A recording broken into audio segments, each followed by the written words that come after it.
el cómo se lo dice. Griesinger ya ubicaba ahí, en esos cambios sutiles, en el cómo habla el paciente, la posibilidad de realizar un diagnóstico para un médico experimentado, dice. Pero a ver, esto también, ahora nos suena como una obviedad o como algo bastante evidente, pero digamos, había que plantear esto en 1845, ¿no? Me parece que había que situar esto en la época, ¿no? Y no caer, como decimos tanto acá, en los anacronismos. Parece que esto es especialmente relevante si lo pensamos en el contexto en el que Griesinger lo dijo. Como habrán notado, a ver, no es casual que haya destacado estos elementos y no otros. El trasfondo de lo que vengo pensando en relación a Griesinger, que en realidad no era el objetivo que tenía de antemano, sino que fue con lo que me fui encontrando a medida que avanzaba en el estudio de la obra de Griesinger, es lo siguiente: ¿en qué medida todos estos elementos para pensar la subjetividad psicótica no son los mismos prácticamente en su esencia que los que utiliza Lacan en el Seminario 3? ¿No? Esta fue la gran pregunta que se me abrió a partir de estudiar el pensamiento de Griesinger. ¿Por qué? Bueno, porque efectivamente Lacan siempre nos dijo que de Clerambault fue su maestro de psiquiatría. ¿No? Y lo fue. Pero a mí me parece que hay también otra manera, o mejor dicho, que hay que rastrear una genealogía conceptual complementaria a la de Clerambault, porque me parece a mí, digo, no sería algo tan extraño. ¿Por qué? Bueno, primero porque Lacan es freudiano. Si estamos diciendo que el pensamiento de Griesinger influyó con tanta fuerza en el pensamiento de Freud, no sería tan raro después de todo que Lacan, como buen pillo que era, no haya hecho ese rastreo justamente y haya podido rescatar, pero así como lo hizo con Farré, así como lo hizo con de Clerambault y así como lo hizo Lacan en general con toda la clínica clásica, ¿no? De ir rescatando quizás los conceptos centrales del pensamiento clínico de Griesinger para después darle una vuelta y una elaboración conceptual con el pensamiento de Clerambault, con la lingüística, con lo que Lacan toma de la lingüística de Saussure y de Benveniste, ¿sí? Pero me interesaba replantear esto, ¿no? Porque, a ver, a veces uno se queda con lo que el autor nos presenta, ¿no? Porque, a ver, Lacan nos decía, sí, de Clerambault era mi único maestro de psiquiatría, pero luego de que Lacan pasa por el servicio de Clerambault y publica su tesis de doctorado, en la psicosis paranoica y sus relaciones con la personalidad, de hecho se pelea con de Clerambault, porque de Clerambault le dice que cómo no lo citó, ¿no? Es decir, esto es muy interesante ya en otro carril, para estudiar ahí la génesis de los conceptos en Lacan y para ubicar también cómo muchas veces después Lacan se ha quejado de que lo plagiaban distintos autores. Bueno, él arrancó su tesis, digamos, con un conflicto similar justamente con quien él después llamaba mi único maestro de psiquiatría. Y además esto a mí también me llama la atención, que haya dicho mi único maestro de psiquiatría. Porque él podría haber dicho uno de mis maestros de psiquiatría, mi maestro, pero no, Lacan dice a su auditorio en el Seminario 3, mi único maestro de psiquiatría, ¿no? Yo abro a la pregunta, digamos, para que lo pensemos y para que cada uno en todo caso saque sus propias conclusiones del estudio de la obra de Griesinger, ¿sí? Digamos, no para que me crean lo que les digo yo, sino para que cada uno vaya a buscar, quizás desde esta clave de lectura, a ver a qué conclusiones llega. Mi impresión, casi les digo preliminar, mi impresión, cualquiera que haya leído el Seminario 3 sabe que estas ideas aparecen textuales. Me faltó traer, si quieren, el recorrido de las citas del Seminario 3, pero lo voy a hacer más adelante si da la ocasión. Pero digamos, no es muy difícil ubicar cómo todos estos conceptos aparecen efectivamente en el Seminario 3, ¿no? Combinados con otros, complejizados, sí. Pero mi pregunta es esta: ¿no es la esencia del pensamiento de la psicosis que elabora Lacan en ese lugar, la esencia, no estará acaso basada en estas nociones de Griesinger? Fíjense otra cosa, Lacan crea con la idea de la formación del nombre del padre, digamos así, ubica que hay una unidad estructural dentro del campo de la psicosis, pero eso no significa confundir, primero, no significa ni hablar de la psicosis en singular, para mí no existe la psicosis, sino que hay las psicosis. Tampoco hay la esquizofrenia, la paranoia, hay las paranoias, las melancolías, las esquizofrenias, ¿no? Digo, como me parece que ya en Kissinger está esta idea de que la psicosis es única, digo, miremoslo de esta perspectiva. ¿No puede ser acaso la idea de hablar de una estructura psicótica una manera de volver a pensar la Einheitspsychose, la idea de la psicosis única? Y que hay movimientos dentro de ese campo, pero no un pasaje de la psicosis a la lógica de la neurosis. Esto es una pregunta, ¿no? Otra, la idea del dolor moral, que Lacan claramente la ha retomado, bueno, más adelante, no en el seminario de pero después él trae la noción de la idea del dolor moral también, ¿sí? Combinado con Spinoza, con otras cosas, obviamente. Yo les estoy tratando de mostrar este segmento que es solo una porción, ¿sí? No reducir todo acá, sino ubicar quizás la importancia de esta porción o este insumo conceptual de Lacan, ¿no? La idea del lenguaje, la idea de los fenómenos elementales, que no sé si alguno lo encontró en de Clerambault, pero hasta donde yo sé, nadie ha encontrado textualmente en la obra de Clerambault que Clerambault hable de los fenómenos elementales, pero Lacan dice, no, esto lo tomé de Clerambault. Bueno, me parece que Clerambault no hablaba de los fenómenos elementales, casualmente Kissinger sí. Ahora, de Clerambault, ¿él a quién cita como sus antecesores? No sé, o de dónde toma, no sé, no sé. O sea, acá Hernán ha hecho una presentación de Clerambault muy buena, no sé si vos lo pudiste ubicar. No, fenómenos elementales no vi nada y no. No fenómenos elementales, lo de automatismo, por ejemplo, claro, ¿no? Sí, los lo cual antecedentes tomaba mucho lo que eran los franceses, más que nada había una pasionalidad por la nacionalidad que era muy importante. Sí, solo, bueno, no creo que haya por lo menos Serik acá, por lo menos, hace un momento cuando habla de los fenómenos. Y a Serik acá cuando él toma la idea, cuando él incluye el delirio pasional. Claro, el delirio de reivindicación, que ya lo habían descrito Serik acá en 1909, bueno, él lo incluye en la psicosis pasional, ¿no? Pero bueno. Sí, con respecto a lo de automatismo, ¿se usaba en la época después de Kissinger? ¿Se siguió usando? La verdad no lo sé, Sí, me parece la que sí. La afiliación que hay del automatismo, por lo menos lo que dice la teoría, que ya proviene de la idea de los autómatas de Descartes. Por ahí, de larga data. en adelante, y aparentemente, bueno, sería uno de los aspectos que tomaría relevancia para el término automatismo mental que Clerambault. Pero me parece interesante lo que introduce Ignacio, porque también yo lo voy a unir un poco con el encuentro de historia, ¿no? por las operaciones políticas, ¿no es cierto? Cuando vos decís mi único maestro de Clerambault, Lacan, estamos hablando de la lengua francesa, y decís Glisinger, estamos hablando de la lengua alemana. Hay una serie de operaciones ahí que tienen que ver con las lenguas, porque las escuelas psiquiátricas, hasta una época determinada, son las lenguas. Es decir, cómo se constituyen en monopolios cognitivos, modos de pensar la clínica, de acuerdo a la lengua misma. ¿Y cuál es la operación política? Incluso este libro que voy a en la mano, porque no es el libro, perdón, de Glisinger. El libro de Glisinger,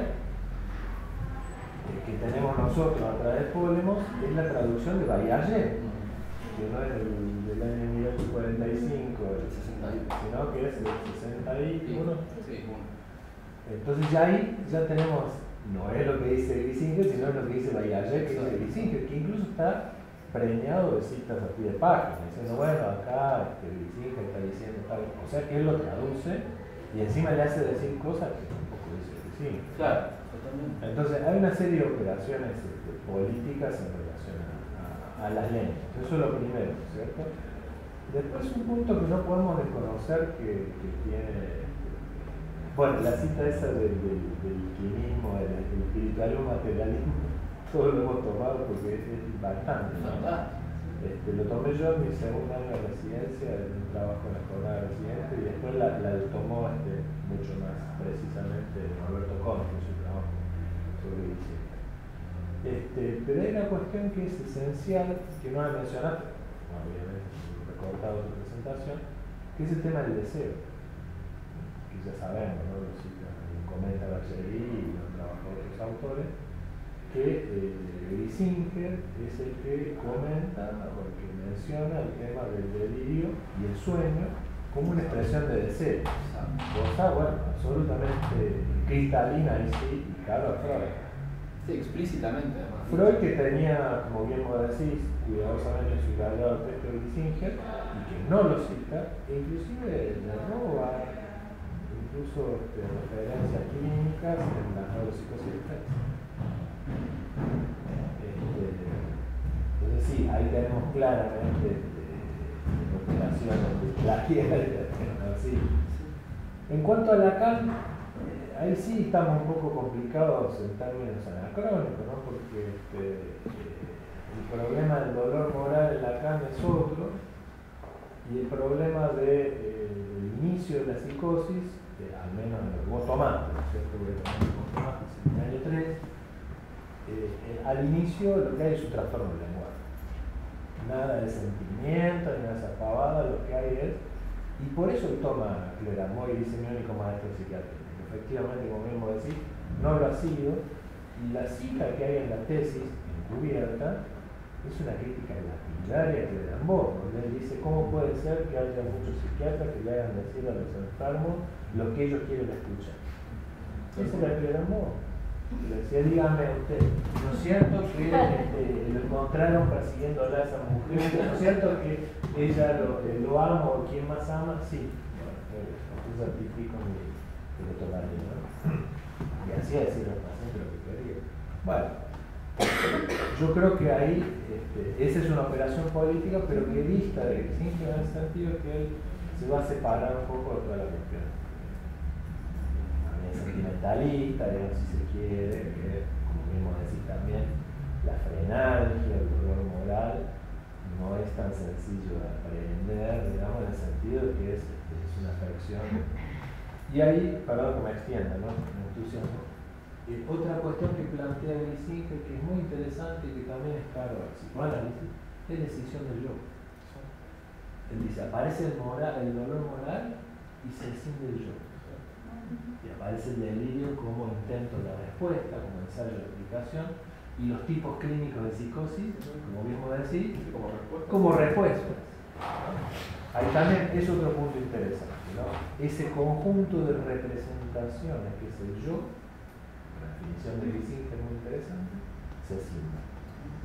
Por eso a mí, ¿no? a mí me es como también a Freud, claro, el organismo del yo es una yo entiendo que todos esos conceptos vienen ya de Herbart. Yo, porque todavía no he leído Herbart en sí mismo, pero me gustaría ver realmente hasta dónde él había desarrollado estas ideas, ¿no? De representación, de yo, de decisión del yo. Y la asociación. Exacto, ¿no? Ahí hay. Sí. Claro, todo eso, claro, todo eso aparentemente tiene claramente un desarrollo herbartiano que, bueno, estaría bueno en algún momento. Yo, por lo menos, todavía no he tenido el tiempo, pero voy hacia ahí, así como me gustaría ver también ubicar cuál es la afiliación conceptual, por ejemplo, entre Kissinger, Goethe y Aristóteles. Yo cuando lo vi dije, a ver qué tomo no, me gustaría poder ubicar eso, ¿no? Saben ustedes que ya Aristóteles en realidad hablaba del problema de la interpretación de los sueños. Bueno, daría para abrirlo mucho, pero bueno, en principio yo hice un poco la bibliografía básica que tomé. Me gustaría cerrar acá y en realidad que sea un espacio para charlar y seguir pensando un poco estas cosas, a ver qué les resuena de este recorte. Hay un par de cosas que me resonaban mucho. Vos hablaste, bueno, un par de veces al principio, sobre todo esto de la idea de la afiliación conceptual, ¿no? Que decías que no lo ibas a tomar, pero bueno, siempre está dando vuelta de alguna manera. Y bueno, y obviamente sabemos gran parte del trabajo que hacemos nosotros es unir autores, buscar ciertos antecedentes, ¿sí? Pero me parece que en el caso específicamente nuestro, como clínicos, hay una afiliación conceptual, si queremos llamarla así, central, que nos diferencia por ahí de lo que puede ser un estudio más filosófico, literario, intelectual, si se quiere, porque hay una realidad, hay un núcleo duro, casi material, podríamos decir, que es la existencia de la locura, del fenómeno de la locura, y si se quiere, la afiliación conceptual última son las palabras de los locos. O sea, esto me venía porque cuando vos nombrabas, no sé, hablabas de los neologismos, usaste el término neologismo, pero eran neologismos, ¿sí? De automatismo, de autorreferencia, de decisión del yo, O sea, son fenómenos que tienen una materialidad tan fuerte que es a esta altura de partida es imposible no escuchar eso cuando uno habla con un loco, ¿sí? Independientemente de los desarrollos teóricos de muchos psiquiatras, hay una realidad clínica que está, y que quizá, bueno, estos autores nos ayudaron a escucharla mejor, que es una realidad clínica que está, ¿no? Y que, por otro lado, también es notorio, ahora que salió el libro de José María Álvarez y Colina hace poco, que esta realidad clínica explota en el siglo XIX, antes, que es de lo que trata este libro de José María, ¿no? Antes del siglo XIX, es muy difícil encontrar fuentes que hablen en términos tan claros de alucinaciones auditivas, neologismos, automatismos de los significantes, etc. Bueno, José María y Colina tienen una tesis que ellos dicen que el fenómeno de esquizofrenia aparece en la modernidad, este núcleo duro, pero bueno, ese sería otro tema. Pensaba en relación a esto que mencionaste de Grisinger, del dolor moral, la moral que usa legislar.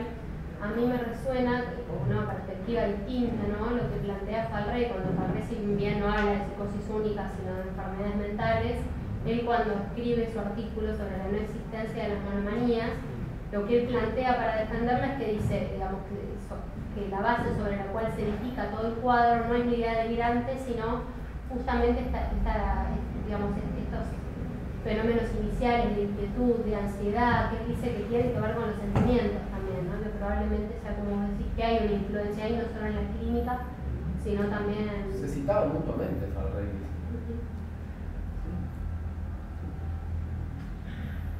Por eso digo, a mí me da la impresión que, bueno, la anterior oral, justamente, ¿no? A mí me parece que no ha mostrado tanto los puntos de continuidad entre Grisinger y Farré. Si bien obviamente él dice, bueno, que los paradigmas, que no son cortes netos, que hay una implicación, que hay cosas, digamos, que se mantienen del paradigma anterior y que aparecen en el nuevo, eso está clarísimo. Pero, a mi gusto, no ha mostrado tanto como por ahí, no sé, lo han hecho quizá Bopa. No sé si lo han hecho así explícitamente, pero sí, digamos, Bergeri se ha metido mucho más, por ejemplo, en ubicar el pensamiento de Grisinger y mostrar ahí, a ver, no es tan difícil mostrar la continuidad entre Grisinger y Farré, ¿no? Es muy evidente y por ahí a mí me da la impresión que el anterior el ensayo de los paradigmas, no lo ha precisado tanto, quizás como yo siento que merecería hacerlo, que no cambian nada la doctrina de los paradigmas, ¿no?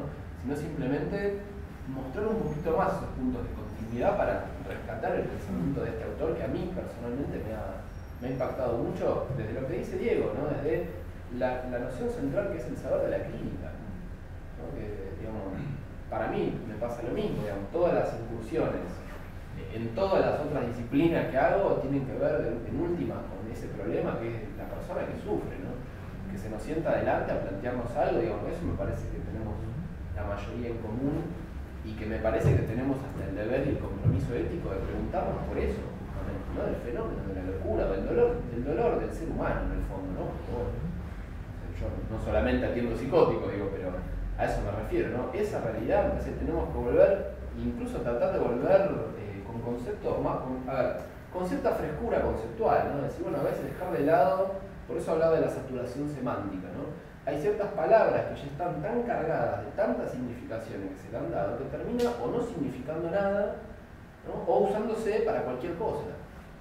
Entonces ahí me parece que está bueno volver al saber de la crítica, ¿no? y a la experiencia, que a ver, tampoco significa que, desde mi punto de vista, ¿no? Yo no creo que exista una observación pura, sino que lo que existe es una explicitación consciente de los supuestos desde los cuales uno observa, que no es lo mismo, ¿no? Yo no creo que exista, no hay una observación pura, uno mira desde un lugar determinado, en mi caso desde el psicoanálisis, por ejemplo, ¿no? Pero, digamos, me parece que lo que está bueno es poder explicitar el recorte que uno hace, desde dónde uno lo recorta y poder ponerlo sobre la mesa, para que sea más limpia la discusión también, ¿no? Decir, bueno, que pueda haber una discusión, que pueda haber distintas perspectivas, ¿no?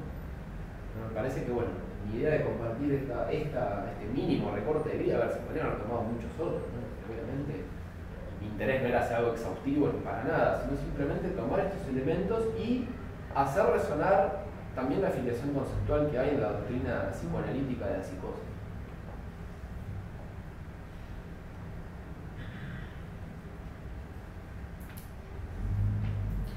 Ahora, si pensábamos el destino de todo este saber clínico sobre el dolor.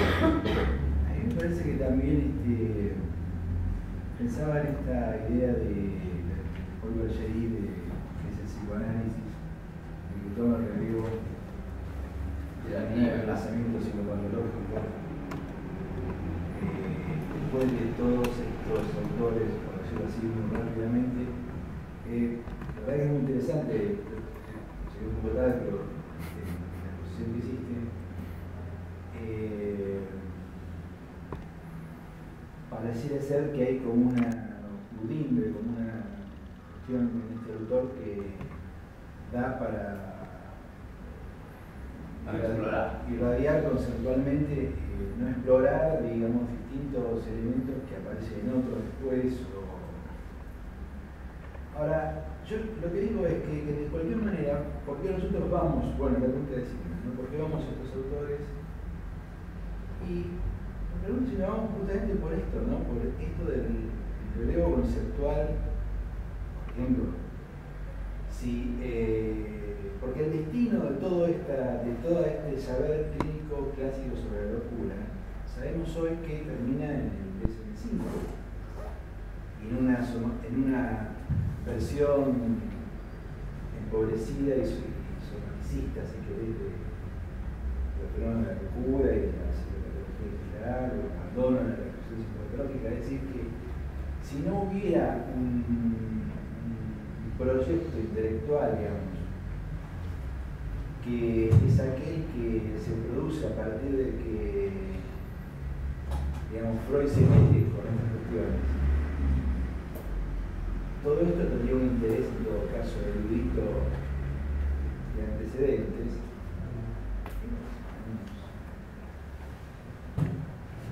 Habría sido dejado de lado, bueno, la historia como la historia de la psiquiatría, como podría ser la historia de la cardiología o la historia de la...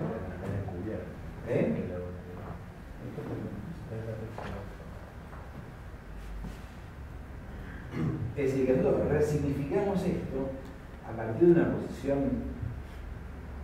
clínica, de reconocer un saber clínico sobre la locura de estos autores, y lo resignificamos a partir de una posición epistemológica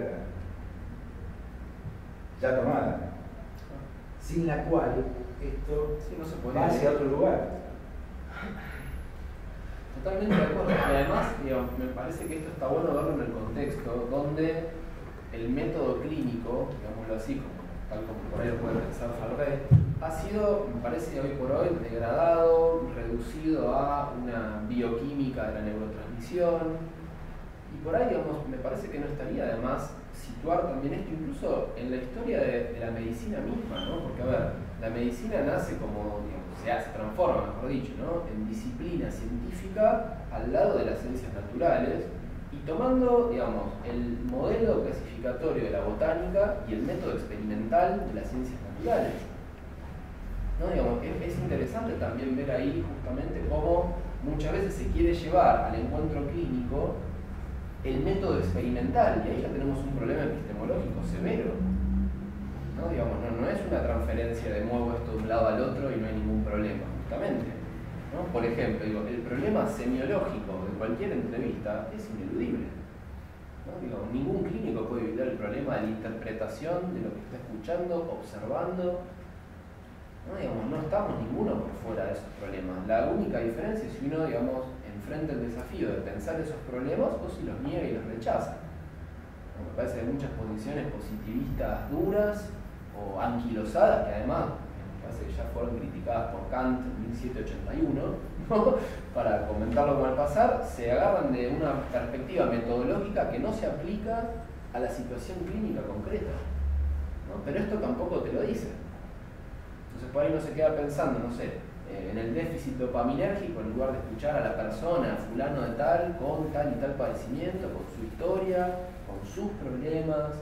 No, digo, me parece que Griesinger en esto, a ver, por lo menos en el recorte que hago, pretendía justamente resaltar esto, ¿no? Cómo él pone en primer lugar la subjetividad del paciente, no sus propios postulados sobre la causa, sobre la... ¿no? Digo, Creo que está bueno volver a ese punto, ¿no? De escuchar al otro, algo tan obvio.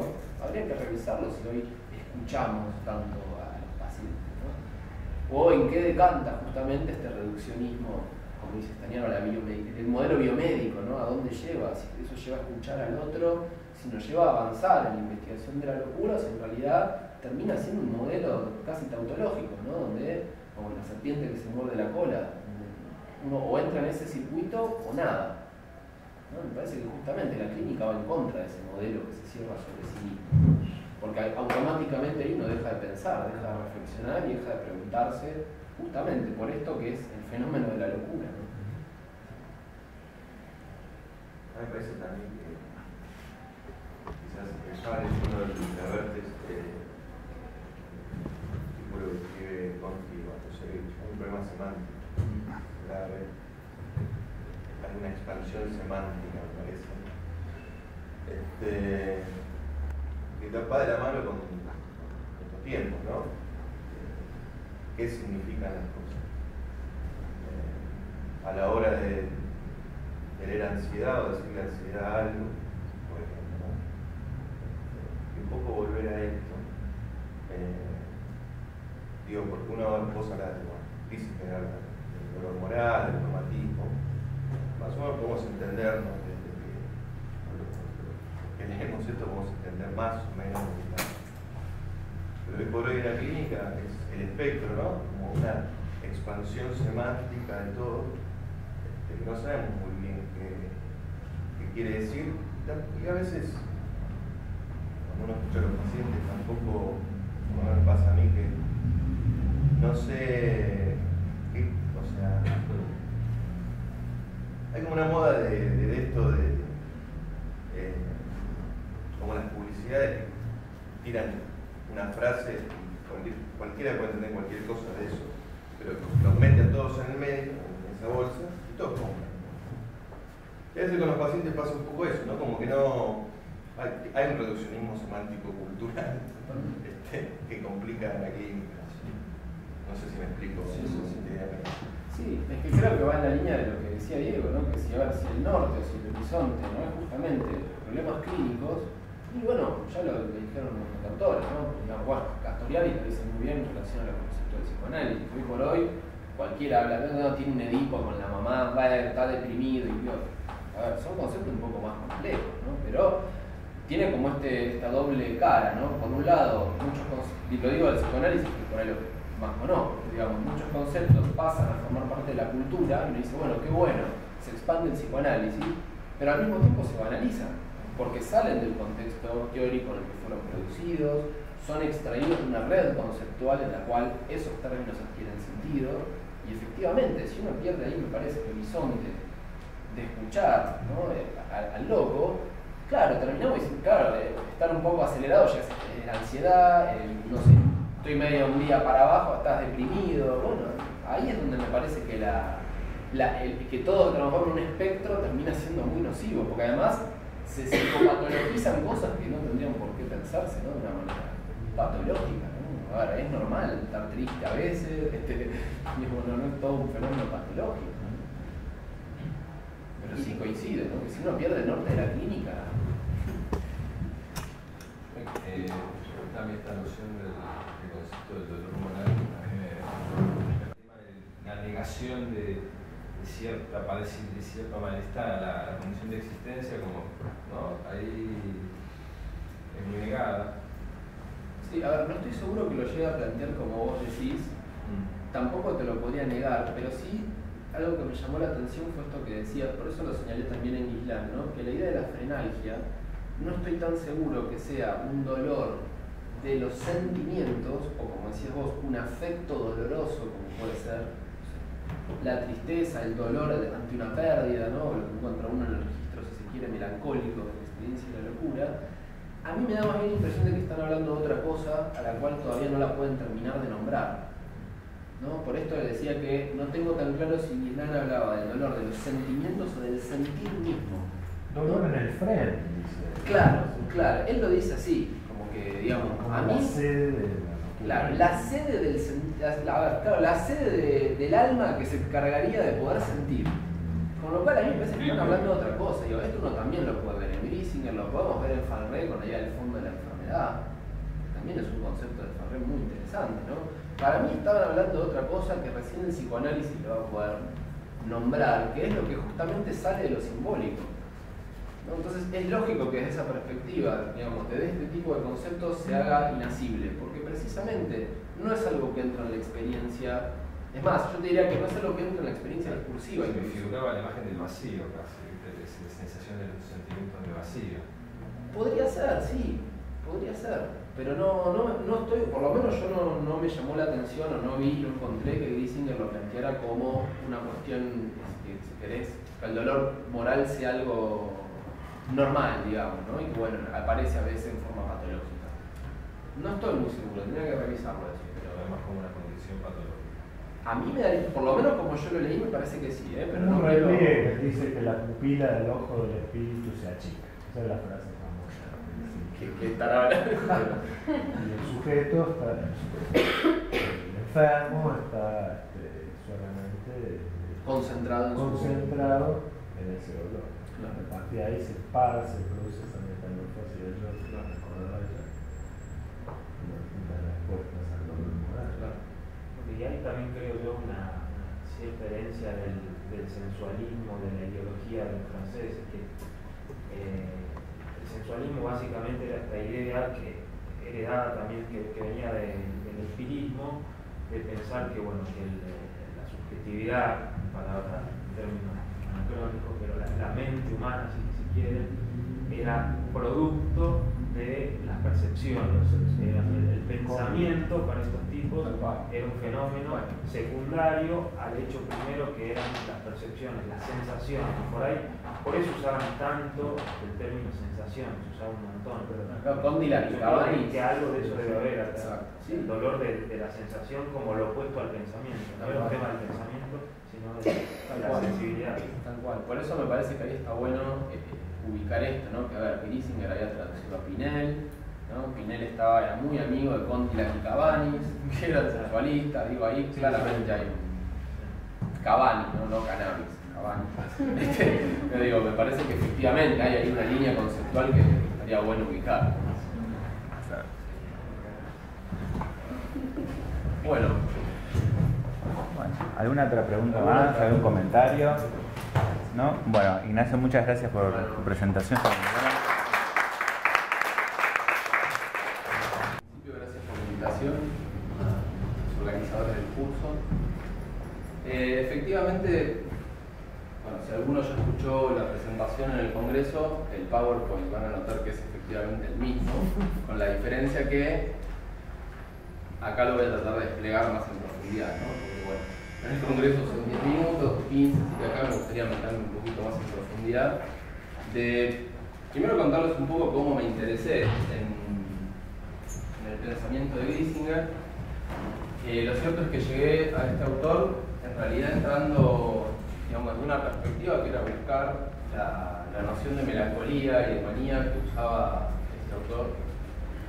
Pero después me llevó eso obviamente a revisar cuál era, digamos, el pensamiento clínico general de Griesinger, ¿no? Sobre esto me gustaría hacer una aclaración de a qué me refiero con epistemología clínica. Porque, a ver, como sabemos hay distintas acepciones de cómo se entiende la palabra epistemología, ¿no? A mí se me ocurre que hay en líneas generales, digamos, dos grandes perspectivas, ¿no? Una perspectiva que uno la podría entender incluso desde la noción Foucaultiana de genealogía, que sería ubicar en un autor cuál es su filiación conceptual. Por ejemplo, sabrán, si conocen la obra de Griesinger, que Griesinger estuvo muy influido por la psicología de Herbart, ¿no? Es decir, desde la línea de Herbart, a Griesinger le llega la idea de que hay un yo que efectivamente reprime ciertos, entre comillas, contenidos o representaciones, ¿sí? Pero también uno podría ubicar los antecedentes de Griesinger en relación a Aristóteles, a Goethe, ¿no? A todos los pensadores que influyeron en la construcción conceptual de este autor. No es el camino que voy a tomar acá. El camino que voy a tomar en realidad tiene, digamos así, una inspiración más bien heideggeriana, ¿sí? Que tiene que ver con pensar la epistemología clínica en el sentido de tratar de ubicar cómo hay ciertos conceptos que ya traen una precipitación semántica bastante densa, es decir, cuando nosotros, por ejemplo, decimos, bueno, clínica, por clínica ya entendemos una serie de cosas, sobreentendemos, pero en realidad no sé si es tan evidente qué llamamos clínica, ¿no? Si clínica es el momento cuando me encuentro con el otro, ¿no? Si clínica es esto, la idea del tratamiento del padecimiento, ¿no? Yo con epistemología clínica me refiero a eso, tratar de pensar cómo la saturación o la precipitación semántica de ciertas significaciones terminan influyendo de manera directa en la metodología clínica, es decir, en cómo trabajamos concretamente con el padecimiento, con los síntomas y demás. ¿Sí? Es decir, no me voy a abrir hoy en la cuestión de pensar cuáles son las filiaciones conceptuales del autor, sino tratar de pensar esto, cuál era el pensamiento clínico. Es decir, concretamente qué transmitía Glisinger a la hora de trabajar con el paciente. ¿Sí? Ese va a ser un poco el eje, que después, por supuesto, lo vamos a ir abriendo y ampliando. Fundamental me parece, para poner también un poco esta exposición en continuidad con el curso, ¿no? Había arrancado el doctor Costa con la obra de Philippe Pinel, vimos la vez pasada el pensamiento de Alexander Criston, presentado por el doctor Matusevich, y acá por ahí es importante decir esto: Glisinger es el que introduce la obra de Pinel en Alemania. De hecho es el primero que traduce, hasta donde yo sé, la obra de Pinel al alemán. Por lo tanto, uno podría esperar ahí una influencia pineliana importante, pero a mí lo que más me llamó la atención es que la primera edición alemana del tratado que escribe Glisinger es de 1845, y me pareció muy interesante cómo ya en esa época Glisinger realizaba una serie de críticas, de observaciones, y cómo nos invitaba a seguir ciertos lineamientos en cómo escuchar al paciente, y me parecen absolutamente actuales y relevantes. ¿Sí? A pesar de que eso parecería ser algo muy antiguo, mi idea es mostrarles cómo el pensamiento de Glisinger, al menos desde mi perspectiva y desde mi interpretación, por supuesto hay otras, pero que desde mi perspectiva es un autor al que deberíamos, me parece, volver y repensar un montón de cosas, ¿no? Bueno, como les decía, si uno ubica ciertos antecedentes conceptuales, ya mencionamos a Pinel, a Goethe, a Aristóteles, pero me voy a detener en el pensamiento de Guislain. ¿Sí? Guislain se lo considera de alguna manera el fundador de la psiquiatría belga y tuvo una fuerte influencia en el pensamiento de Glisinger, especialmente en cuanto al concepto de lo que llamaba frenalgia inicial o efectivamente el dolor moral. La idea del dolor moral aparentemente arranca ya en Guislain, ¿sí? Glisinger la va a tomar y la va a desplegar bastante, y después esto va a aparecer en un montón de autores, especialmente en la psiquiatría francesa. Pero efectivamente la idea de la frenalgia apuntaba en Guislain a una suerte, esto lo desarrolla muy bien Stagnaro en la introducción a sus artículos, ¿no? La idea de la frenalgia como un dolor, según la traducción uno podría hablarlo como un dolor del sentir, porque a veces se lo traduce como un dolor de los sentimientos, pero habría que ver si se refiere a los sentimientos como un contenido o si es un dolor en el sentir mismo. ¿Sí? Como si distinguiéramos el pensar del pensamiento. Bueno, hay que ver si a lo que se refería Guislain era a que necesariamente aparece un sentimiento doloroso como un contenido, si se quiere, de la conciencia, o si en realidad es el sentir mismo el que parece ya afectado o atravesado por un dolor. Guislain decía que efectivamente la frenalgia era el núcleo mismo del padecimiento psíquico, pero de todo el padecimiento psíquico, pero que lo podíamos ubicar especialmente en las melancolías. Esta idea Glisinger la va a mantener casi sin demasiadas variaciones, pero a esto hay que matizarlo un poco, porque efectivamente en Glisinger esta idea de Guislain de el dolor moral y el padecimiento psíquico aparece en la melancolía, ejemplarmente en la melancolía. En Glisinger esto tiene una complejidad porque Glisinger lo articula ya con una teoría del yo, cosa que en Guislain esto todavía no está. Tampoco la verdad conozco la obra de Guislain en profundidad, así que no voy a comentar mucho, pero por lo que entiendo es Glisinger el que le da esto una vuelta de tuerca bastante interesante y bastante más compleja, ¿no? Donde efectivamente él va a estudiar las distintas formas de melancolía, que esto también me parece muy interesante en el pensamiento de Griesinger, ¿no? Que no hay una melancolía, sino que él habla de las melancolías. Y en esta, digamos, distinción de los distintos subtipos, uno puede ubicar las distintas maneras en que la tristeza puede incidir en la abolición. Entonces Griesinger ahí ubica, bueno, la melancolía ansiosa, la melancolía con estupor, bueno, etc., ¿no? Y otra cosa muy importante es que el delirio, ya para Leibland, aparece como una reacción secundaria ante la freналgia o ante el dolor psíquico. En este sentido, Griesinger va a sostener también esta posición, diciendo que la locura habitualmente no comienza con discursos desprovistos de sentido o con cuestiones, digamos, que fenomenológicamente las podríamos ubicar como locas, sino que Griesinger ya prestaba atención a ciertos cambios sutiles en el carácter, en el sentir, ¿no? Como que ya Griesinger se detenía en ciertos detalles mucho tiempo antes, como lo notarán, que Farré, ¿no? Habitualmente le atribuimos, me parece, en la historia de la psiquiatría clásica, este pensamiento del detalle, el pensamiento incluso que hace hincapié en la metodología clínica. Muchos autores coinciden en ubicarlo como en Farré, pero yo creo que habría que aflojar un poquito ahí quizás ese corte entre el primer y el segundo paradigma, ¿no? Como en realidad ya lo hacen Bergerie y Stagnaro, y por ahí habría que darle a Griesinger, me parece, un lugar un poquitito más relevante en esta historia, ¿no? Ahora vamos a ver si puedo explayar un poquito en esa línea. Fíjense, esta cita a mí me pareció de las más hermosas que encontré en la obra de Griesinger, ¿no? Y me parece que sería absolutamente actual.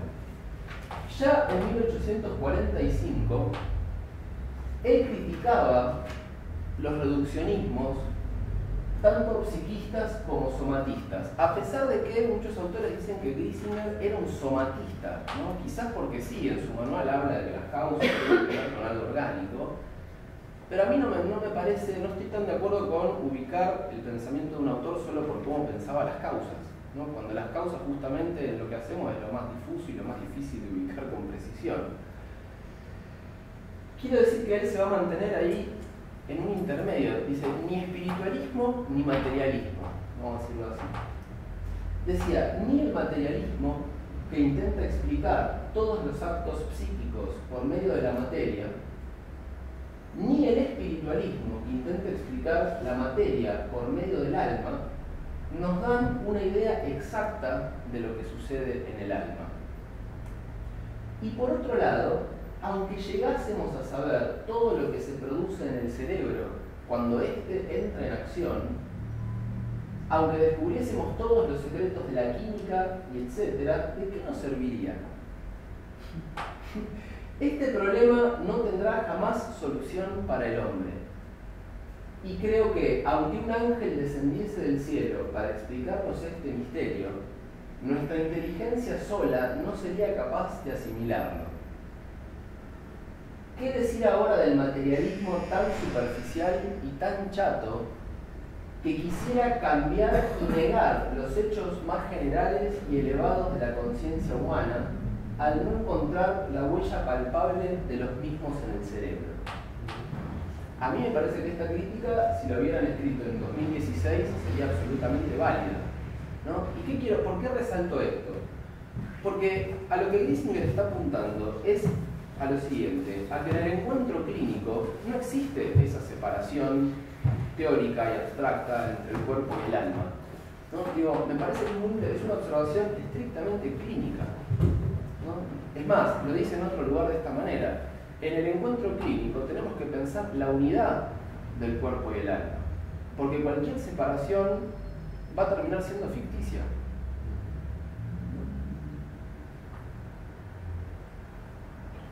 Entonces, primer punto. Esta idea, por ejemplo, si uno la rastrea un poco más, en el pensamiento de Freud aparece casi de la misma manera, ¿no? Fíjense que el concepto de pulsión en Freud apunta exactamente a ese borde, ¿no? A ese desencuentro, si quieren, o a esa manera en que siempre se encuentran mal lo anímico y lo somático. Pero recuerden que Freud, más, si le preguntaban, bueno, pero la pulsión es psíquica o es somática, más bien se inclinaba que era algo somático, que era orgánica. Más, Freud se terminaba preguntando, decía, bueno, en algún momento se encontrará la química de las pulsiones. Pero bueno, si lo empujaban un poco, si lo apretaban, no hubiera respondido eso, pero la idea era mantener ese concepto en ese borde, ¿no? Que la pulsión está es fronteriza entre lo psíquico y lo somático. A mí me parece que ahí hay una influencia clara. Bueno, a ver, no es que me parece a mí. Saben ustedes que Freud trabajó con Meiner, que fue el discípulo principal de Griesinger, ¿no? Fue ayudante de neuroanatomía de Meiner en 1882. Y obviamente Freud conocía perfectamente la obra de Griesinger. Es más, muchos biógrafos han destacado que el ejemplar de Griesinger está absolutamente subrayado, marcado, y esto lo podemos corroborar en el pensamiento de Freud. Acá recorté una serie de citas que me gustaría que vayamos pensando de a una, ¿no? Según Akernecht, Griesinger fue el primero en decir que hay que tratar al individuo y no a la enfermedad. ¿No? Parece algo tan tonto, me parece que ni siquiera, creo que no sé si lo hemos pensado en profundidad qué significa tratar al individuo y no a la enfermedad, ¿no? Pero efectivamente fue Griesinger el que hablaba ya de esta idea, ¿no? Que hay que tratar a la persona enferma, no a la enfermedad como una entidad abstracta, porque siguiendo este pensamiento clínico no existe. Como cuando Aristóteles decía, bueno, el amor no existe, podemos hablar del amor entre tal y tal, pero el amor, ¿cómo pensamos el amor como entidad abstracta, ¿no? Por otro lado, ya Griesinger hablaba de la policausalidad de la locura. Que para él, por eso también esto me parece que es otra manera de refutar su supuesto somatismo, ¿no? Si él hubiese sido un somatista, jamás hubiera hablado de una policausalidad de la locura, porque sabemos que el pensamiento organicista más duro en realidad termina siendo un reduccionismo. Bueno, Griesinger parece que nunca cae en ese lugar reduccionista tan severo. Y de hecho, también podríamos ubicar cómo en Freud aparece la idea de la sobredeterminación de los síntomas, ¿no? Esto también me parece un punto interesante para reflexionar. A veces, incluso, hasta me parece que es discutible cuando se piensan los conceptos del psicoanálisis. A veces circula mucho la idea de que para Freud las causas son psíquicas. Yo no estoy tan seguro de que Freud diga que las causas son psíquicas, sino que Freud pensaba más bien que había que ubicar lo psíquico y lo somático cuando pensamos la sobredeterminación de los síntomas. Esto se puede ver muy bien, por ejemplo, en el historial de Dora. Cuando Freud arranca el historial de Dora dice, ¿los síntomas de la histeria son de origen psíquico o son de origen somático? Y la respuesta es muy contundente, dice, bueno, en realidad se requieren las dos partes, ¿no? Pero si también habría que pensar esto, ¿hasta dónde Griesinger influye en ese punto en la concepción clínica de Freud, ¿no? Hasta los síntomas están sobredeterminados, nunca hay una reducción a un esquema lineal tipo causa-efecto, ¿no? Esta idea ya está en Griesinger. Por otro lado, fíjense, él decía ante todo que había que prestar atención a la hora de hacer un diagnóstico a los cambios en el habla y el discurso del paciente. Les voy a leer acá un pequeño parrafito.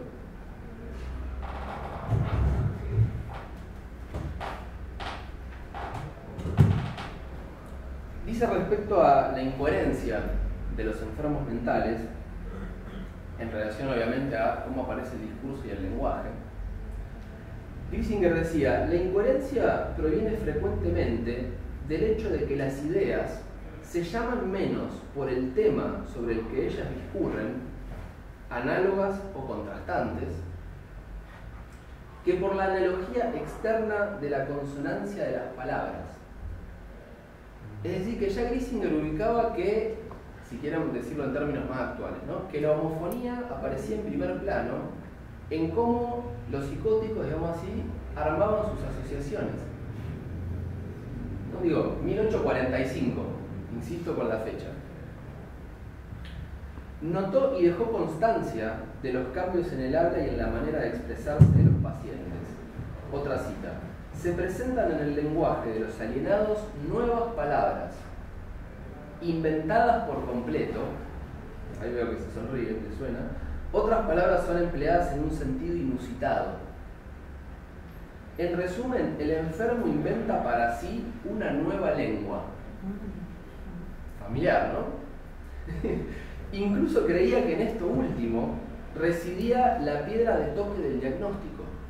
Él decía, las modificaciones respecto de la manera de expresarse pueden proporcionarle a un médico con cierta experiencia en forma inmediata algunos datos para el diagnóstico. Bueno, hablaba también de los fenómenos elementales que sobrevienen en las masas nerviosas. Digo, Griesinger hacía referencia a los fenómenos elementales que sobrevienen en las masas nerviosas y decía, por ejemplo, ¿cómo podrían estos fenómenos dar inmediatamente nacimiento a la variedad infinita de ideas, de sentimientos y de voluntades, no solo de cada hombre por separado, sino también de la de toda una época? Griesinger está diciendo esto. Es decir, fíjense que ni siquiera está pensando a la locura desde una perspectiva individual, sino que ya estaba situando la idea de la locura en relación a la época. A mí me parece bastante picante la observación de Griesinger, ¿no? Y fíjense, además, la frase textual es los fenómenos elementales que sobrevienen en las masas nerviosas. Esto está en las páginas 10 y 11 de la versión establecida por el doctor Estañaro de Patología y Terapéutica de las Enfermedades Mentales. ¿Sí? Y fíjense otro punto. ¿Cuál era para Griesinger la tarea del médico? ¿Qué debía hacer el médico delante del loco? Él decía, el médico debe estudiar los fenómenos que presenta el enfermo desde un punto de vista psicológico, analizarlos y apreciar sus resultados. A mí, no sé ustedes, pero a mí me da la impresión que cada vez más nos alejamos más de la idea de un Griesinger somatista. Justamente, fíjense que el método de pensamiento clínico para mí no tiene nada que ver con alguna reducción somatista. Todo lo contrario.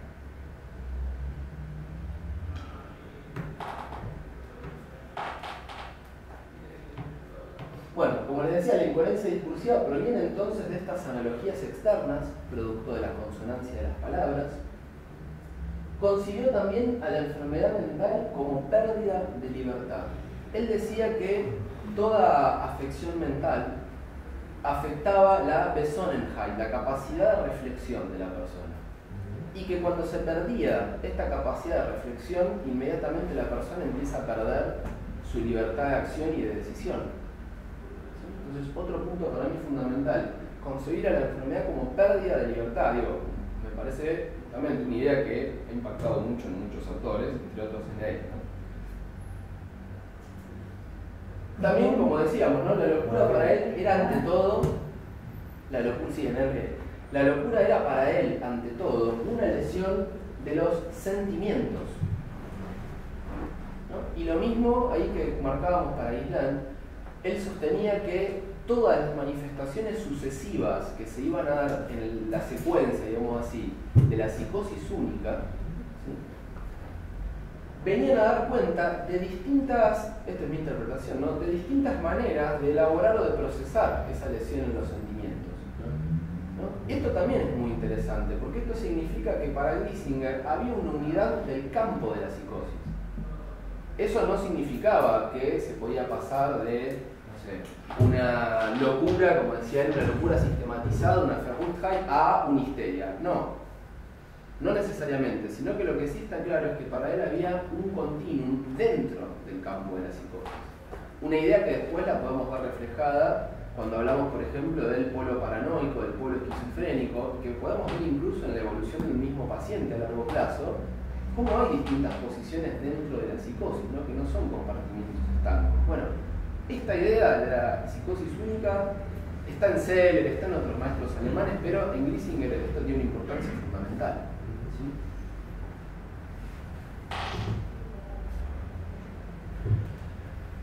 Griesinger se refirió también al automatismo. Él decía, como si el automatismo comenzara cuando la actividad psíquica se encuentra profundamente herida.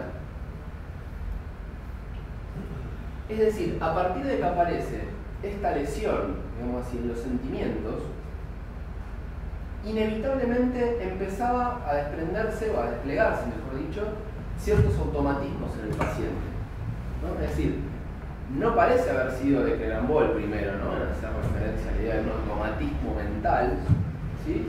Griesinger ya hablaba de la idea de que hay un fenómeno de automatismo en la subjetividad del loco, digamos. ¿Describe cuáles son los números? Ahora, si querés que busco algo, pero no es exactamente que describen cuáles son los fenómenos, porque más que referirse al fenómeno concreto, se refería a cómo a partir de esa lesión empiezan, digamos así, a entrar en repetición ciertas cuestiones, ciertos contenidos de la subjetividad. Pero ahora, después te lo busco porque tengo para recortes también del automático.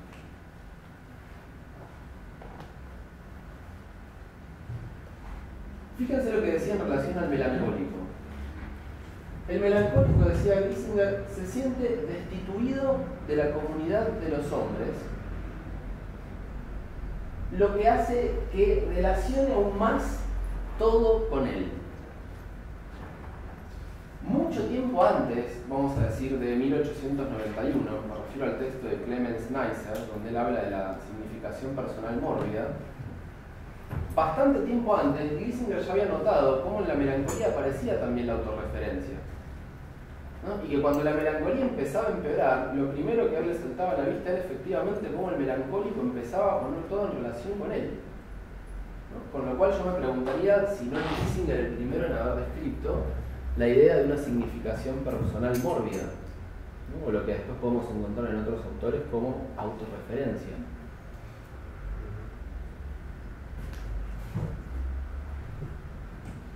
Respecto a la causa o motivo de la tristeza, uso la melancolía porque es lo que entiendo que más desarrolla, pero me parece que esto es solo un ejemplo, digo, uno lo podría extender a otras posiciones dentro de la psicosis. Él decía, respecto a la causa o motivo de la tristeza del melancólico, antes de que él se cuestione acerca de este tema, la respuesta ya le llega. Son todo tipo de pensamientos lúgubres y sombríos. ¿Qué quiero decir? Que lo que Griesinger estaba diciendo es que al melancólico le llega la respuesta antes que la pregunta. Decía también que el diagnóstico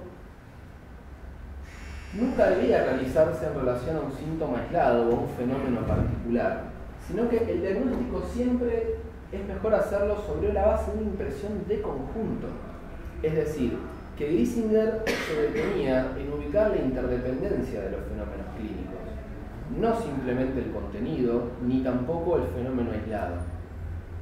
Quiero decir, yo no sé, se me ocurre ahora, no sé si él hubiera estado tan de acuerdo en nutrir la idea del signo del indicio patognomónico de tal o cual cuadro. ¿No? Me parece un pensamiento interesante, digo, estamos por ahí más acostumbrados a ver cómo los clínicos franceses se desvivían por ubicar un rasgo, un indicio, un detalle que nos permite incluso deducir toda una serie de elementos. Bueno, no porque Griesinger no lo haga, porque vimos que él dice que hay que prestar particular atención a los cambios en el discurso, por ejemplo, pero para realizar un diagnóstico siempre es mejor, decía, basarse en la impresión de conjunto, nunca quedarse con un elemento suelto. Esto también me parece muy importante para pensar, sobre todo en la clínica actual, porque convengamos que la idea de la clínica basada en el detalle, con el rasgo patognomónico, fue una clínica creada quizás en el siglo XIX o principio del XX.